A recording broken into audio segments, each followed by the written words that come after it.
Depuis le 9 août, les Biélorusses participent à de grandes manifestations pacifiques contre le régime fasciste d'Alexandre Loukachenko. La population le considère comme un président illégitime et sa victoire aux élections présidentielles de 2020 a été largement considérée comme frauduleuse. Depuis, les autorités commettent des exactions contre les manifestants et manifestantes. Au cours des 4 derniers mois, plus de 30 000 personnes biélorusses ont fait l'objet d'arrestations administratives et 1 millier d'entre elles ont été poursuivies au pénal, pour une population nationale d'environ 9,5 millions d'habitants. Plus de 150 personnes ont été reconnues comme prisonnières politiques. La plupart ont subi des violences et des actes de torture.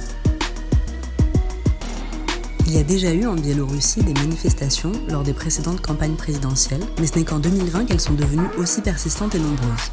En grande partie parce qu'elles sont fondées sur les principes anarchistes du soutien mutuel, de l'auto-organisation et de la décentralisation. Pour la première fois en Biélorussie, des initiatives de quartier sont apparues. Les habitants et habitantes de différents blocs d'immeubles se réunissent le soir pour discuter des tactiques à adopter pour la manifestation du lendemain, ou simplement pour écouter de la musique. Grâce à ces communautés de quartier, les manifestants et manifestantes sont devenus plus unis. Dès le début, les anarchistes biélorusses ont participé activement à la lutte contre la dictature et la violence. Ils et elles ont pris part aux troubles, ont facilité la communication entre les manifestants et manifestantes, ont construit des barricades et ont formé des colonnes. En raison de cette activité, de nombreux camarades ont été confrontés à la répression qui s'est intensifiée, attisée par l'effondrement général du système judiciaire.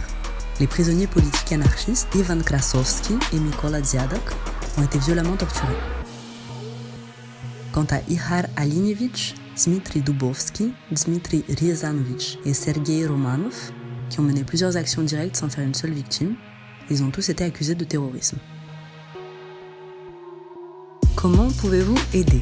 Les anarchistes sont de vieux et vieilles ennemis de l'État. Et aujourd'hui, alors que les autorités biélorusses encouragent les représailles et la violence contre celles et ceux qui participent activement à la révolution, les anarchistes sont plus que jamais en danger.